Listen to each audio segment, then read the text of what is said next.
Bismillahirrahmanirrahim. Assalamualaikum warahmatullahi wabarakatuh. Ahlan wa sahlan wa marhaban bikum ayyuhat talamid. Kaifa halukum jami'an? Insyaallah bil khairi na'am. Tayyib, fi hadhihi al-fursah sanata'allamu al-maddah tematik. Jadi anandaku sekalian yang soleh-soleha, kita akan mempelajari tentang tema 4 pada halaman 12, pendalaman materi tentang reklame. Jadi hari ini kita akan membahas tentang apa itu reklame dan unsur-unsur yang ada di dalam reklame itu sendiri. Tanpa berlama-lama, marilah kita membahas pembahasan kita pada hari ini. Let's go.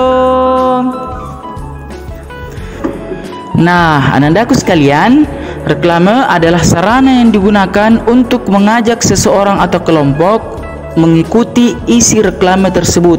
Jadi isi reklame itu anandaku sekalian adalah iklan ataukah informasi baik berupa jasa maupun barang yang tertera di dalam iklan tersebut. Dan banyak jenisnya reklame ini sendiri anandaku sekalian.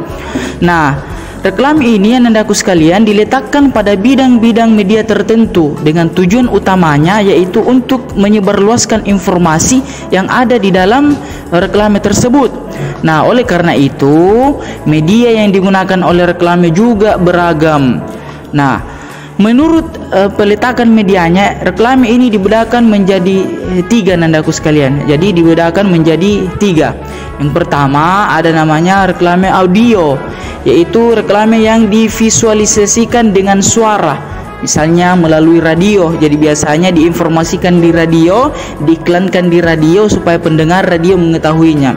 Kemudian yang kedua reklame visual, yaitu reklame yang divisualisasikan yang dapat dilihat oleh manusia seperti tulisan maupun gambar, misalnya poster, spanduk dan majalah. Ini biasa kita saksikan di pinggir jalan raya, ada poster, ada spanduk, dan inilah salah satu jenis dari reklame itu sendiri nandaku sekalian. Kemudian yang ketiga ada namanya reklame gabungan audio visual. Jadi gabungan antara audio visual, yaitu reklame yang dapat dilihat dan dengar oleh masyarakat, misalnya yang ditayangkan di televisi. Jadi televisi kalau ada iklan, ada informasi, itu merupakan reklame yang berjenis audio visual. Nah, anandaku sekalian, isi dari reklame ini sendiri bertujuan untuk menginformasikan kepada para pembaca maupun para pendengar. Lalu unsur yang ada di dalam reklame itu bagaimana? Seperti apa unsur-unsur yang harus terpenuhi oleh reklame itu sendiri? Unsurnya yang pertama adalah persuasif. Jadi persuasif itu artinya mengajak. Isinya mengajak kepada para pembaca untuk mengetahui dan memahami makna yang terkandung di dalam reklame itu sendiri. Kemudian yang kedua adalah estetis, yaitu ditampilkan dengan indah. Jadi indah artinya para pendengar atau para pembaca yang melihat reklame itu sendiri itu tertarik karena indah tampilannya.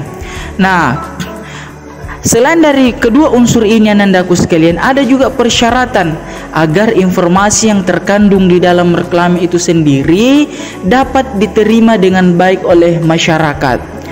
Nah, yang pertama, isinya harus jujur. Kemudian bentuk gambar yang ditampilkan di dalam reklame itu harus sesuai dengan barang. Nah, kemudian harus menggunakan kalimat yang jelas, singkat, dan mudah diingat. Kemudian warna yang ditampilkan harus bagus, mencolok atau kontras. Jadi memang betul-betul indah dan jelas dilihat oleh para pembaca. Coba anandaku sekalian perhatikan contoh-contoh reklame yang Ustadz tampilkan di dalam gambar ini.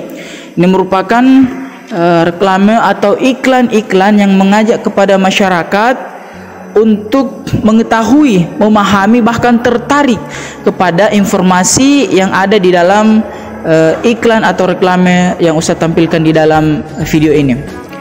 Taib anandaku sekalian, Pembahasan pertama tentang reklame sudah kita bahas. Jadi reklame itu, saya ulangi, berfungsi untuk mengajak masyarakat, mengajak kepada pembaca untuk tertarik terhadap informasi atau iklan yang ditampilkan.